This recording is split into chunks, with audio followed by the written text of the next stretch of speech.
41 దినములు నీ దీక్షను పడితిరో నా గొంతు గానాలు నీకే వినిపిస్తిరో అన్ని వదిలి నేను నీ పూజకు చేస్తిరో నన్ను నేను మరచి నీ సేవలో ఉంటిరో భక్తితో నీ భజన చేస్తూ బయలుదేరితి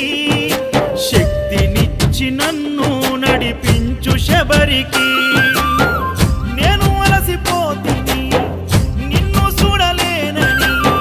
నీ భక్తుడైనా నే బాటసారిని క్షణముండలేను తండ్రి నేను తల్లడిల్లిపోతి ఈ పాదయాత్రలో నీ దరి కాననైతిని ఎంత దూరం